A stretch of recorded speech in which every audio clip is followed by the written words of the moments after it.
Hey gang, I want to spend a couple of minutes talking about how much protein do you need to eat daily? What are some of the sources you can get your protein from? And areas where you want to start to shift your philosophy if you are more athletically inclined. That requirement may be a little bit different than the local desk jockey. You used to be that guy or girl, but now life has caught up with you. You have one, two, three kids. You're working 40, 50, 60 hours a week. You get to the gym 3 or 4 hours, maybe in a week, compared to back in the day when you were doing, 20 hours a week and you were doing splits and you were peeled to the bone. I want to show you how to do this. So let's deal with one of the macros. Let's deal with your protein intake first. What's cool right now is that you can go online, you can type into Google daily recommended protein or daily recommended carb or daily recommended fat, and you're going to come up with, Google's, major reference. So this makes it a lot easier, but right here the DRI for protein is 0.8 grams of protein per kilogram of body weight, or 3.6 grams per pound. Now this is very different than what I started out with learning in bodybuilding and what's perpetuated in the bro science community, locker rooms around the world, all the muscle magazines, and it really has to do with really how busy you are with your life. And if you are an athlete that's training on an Olympic level or caliber, and or someone in the military, let's say special forces, where you're literally training 6 and 8, 10, 12 hours a day, where you're just doing massive physical amounts of work. So most people in modern day society don't work that hard. So one of the hard and fast that people utilize is 1 gram of protein per pound of body weight. But let's say for the sake of this discussion, this is what's recommended. Right here you can see that it's from Harvard EDU and what their suggested recommendations are. And if you look down here, you're also going to see protein needs for a woman.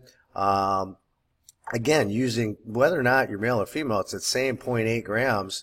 And talking about it here, you'll see for a woman sedentary, 46 grams and 56 grams. A far cry, this 56 is a far cry different than my seasons of life over the years. I've been as high as 300 and 400 grams a day.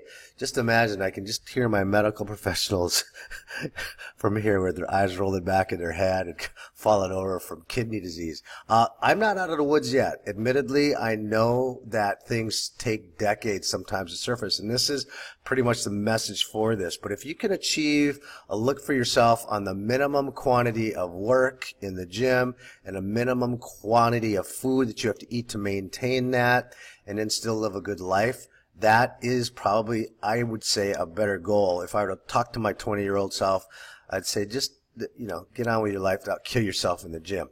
But this is a standard. So now let me take you to an online calculator that shows you how to do this real quick. Okay, this is a website. It's called calculator.net, and it's a protein calculator, and it's based on the formula that I just showed you that's attached to Google. So take a look.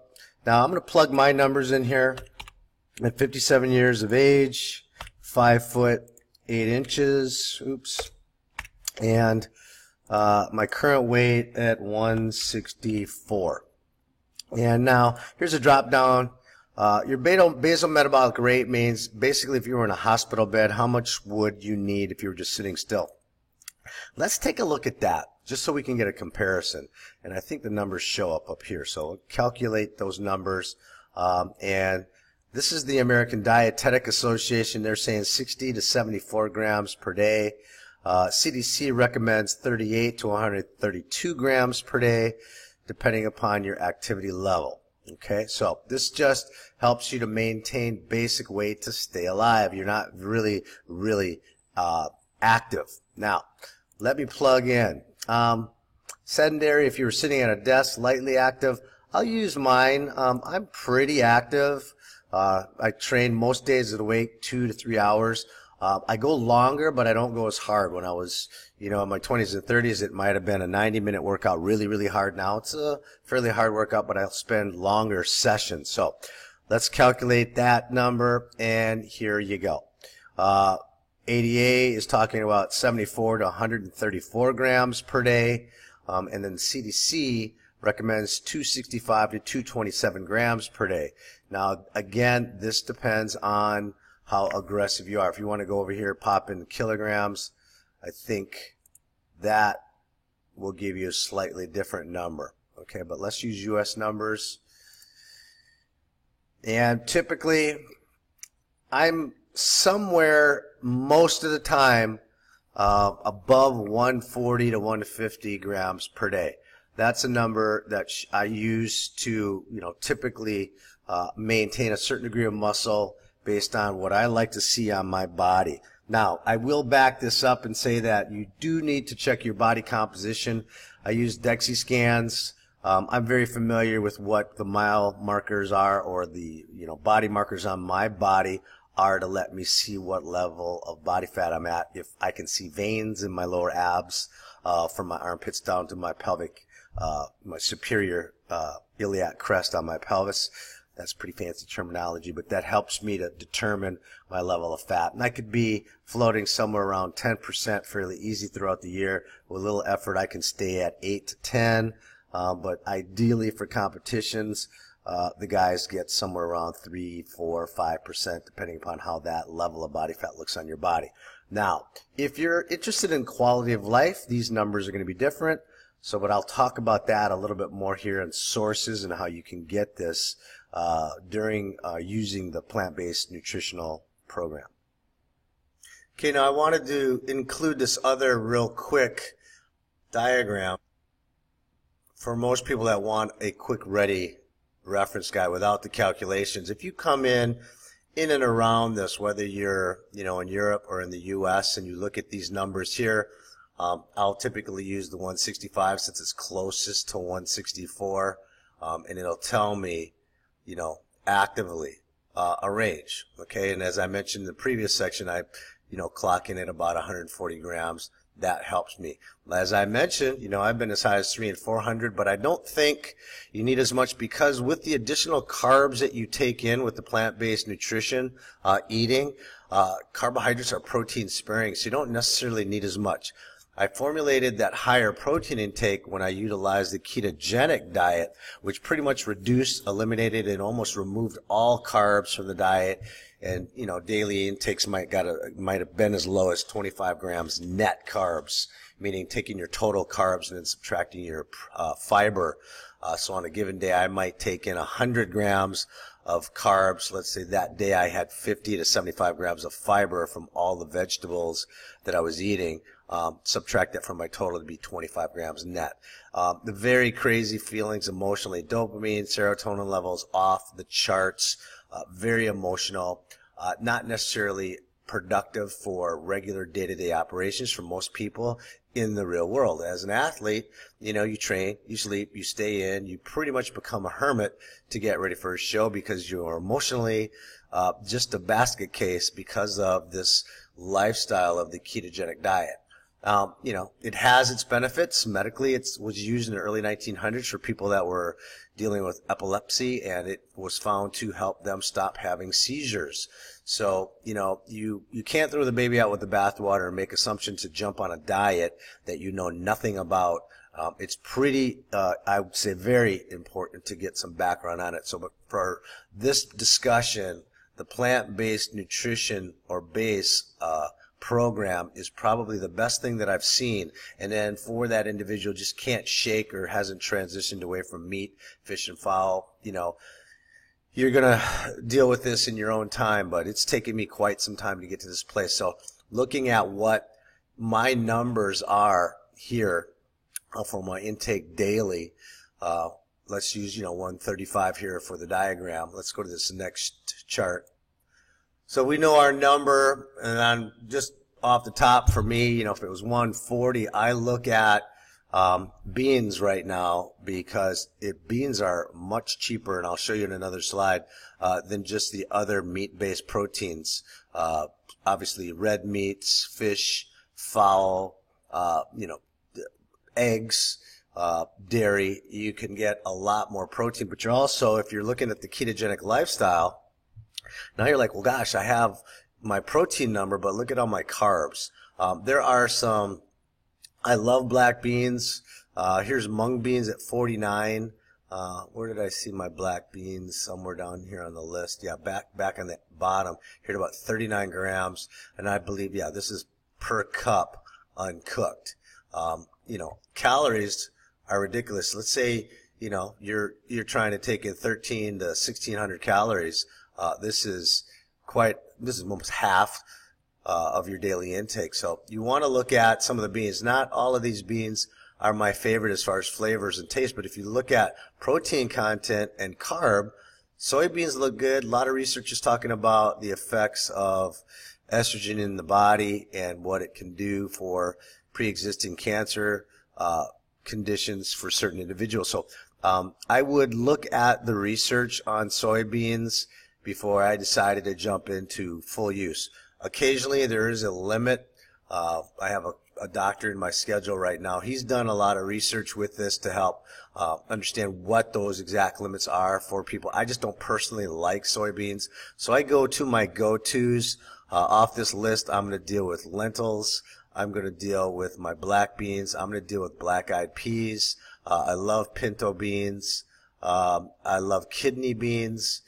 So I tend to build most of my intake around those. So if I do a menu plan, typically I have black beans multiple days per week, 1 cup at a crack, and this gives me this intake of 39 grams. Now, this chart does not show the fiber. The fiber is ridiculous. And remember, we take the total carbs and we subtract the fiber from it. That gives us a pretty good idea. I can see right now I'm going to need to get that chart up here too so you can see that. Here's another plant-based source of proteins that, gives you a different image, but there's, things like chia seeds, things like flax seeds. You get them in their whole form. You don't, the chia seeds, I may grind those up. The flax seeds definitely grind those up, put those in certain foods. Here, you're going to see similar numbers with the black beans. Just look at the source that you get your list from. You can type this in and come up with a really cool list of protein-based or plant-based protein sources that will help you to get a handle on your numbers. But once you figure out, your baseline caloric needs in a protein per day, then you find the protein type that you want, and then you build out your menus accordingly. I suggest for a lot of people that are just starting out to do this in a transitional process. Don't try to get it perfect. Give yourself a month at least just to get used to using MyFitnessPal. I use that a lot to track a lot of clients, and it helps you learn while you're doing this. What I find most people is they get frustrated. They want everything done for them. They want to get a piece of paper from either their online coach or someone that's working with them. And it doesn't work effectively because you are then enabling yourself to stay in a very weak position. It's like not knowing how to use a computer or not knowing how to have any basic math skills. You just leave yourself wide open to being taken advantage of. So I want to try to get people to understand that learning these basics, once you learn them, give yourself, several months to learn it, and then once you do, you own this for the rest of your life. And there's just so much to learn. The power behind learning nutrition and what it'll do for your brain, your body, and just staying mentally capable of retaining information quickly. This is part of the reason why I do this. Okay, let's look at again another chart. Higher proteins, these are obvious things. I like my avocado for the fats that are in it. I'll get a juice daily or have a salad with kale in it most days. Quinoa is another one of my go-tos. I like buckwheat multiple days per week mixed in a bowl at a place here in Long Beach called The Spot. I get black beans and quinoa mixed together. Sometimes several times a week, actually. Very good intake of protein. I looked at this one for the purposes of just getting a price comparison.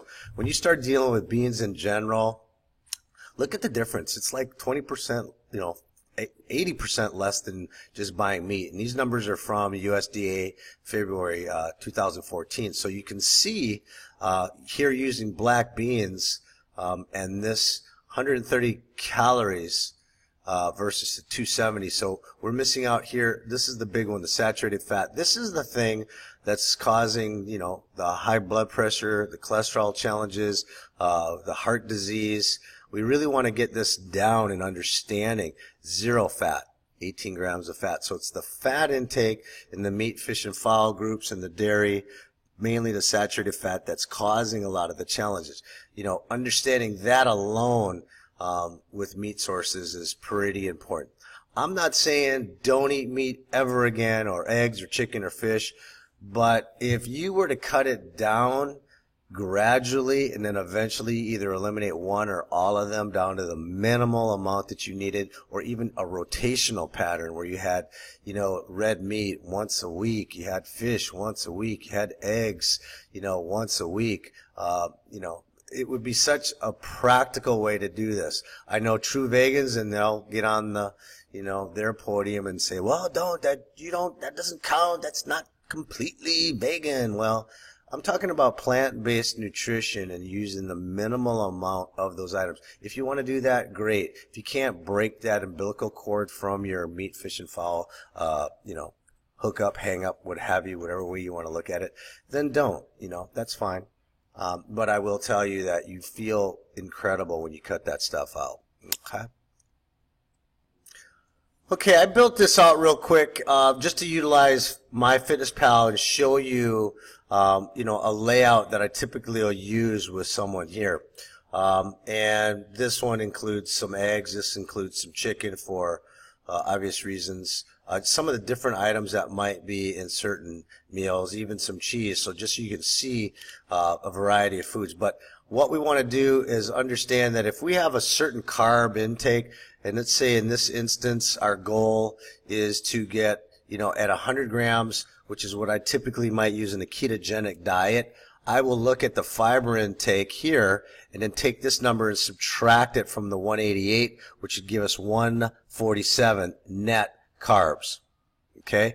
Subtracting the fiber from this would give me the net carbs. Already you can see the protein number here on this particular day at about 1,800 calories is good. This is a simple daily plan. It has some things in it that are a little rough around the edges that I would probably jump on someone about, but I put this together real quick so you could see it, so that you can understand total carbs minus your fiber gives you your net carbs. If you have certain numbers that you want to make, and you have protein, this tells me, well, if I want to get 140, I'm really only off 12 grams here from my ideal number. I know the vegan one protein shake is going to give me 8 grams of fiber. That's going to bring this up. If I put some flaxseed in it, it'll take it over 50 grams. And that'll take my carbs over 200. So it'll be about 150 at the end of the day. Okay? Saturated fat numbers are really low. I look at about 10 to 15 grams per day. I think you definitely can make some great progress faster when you understand, you know, that the plant-based is a portion of understanding. It's just really, in my mind, it's about getting people to eat more vegetables, seeds, nuts, grains, beans, and then, if you must, you can, you know, start to wean yourself off of the meats, fish, and fowls.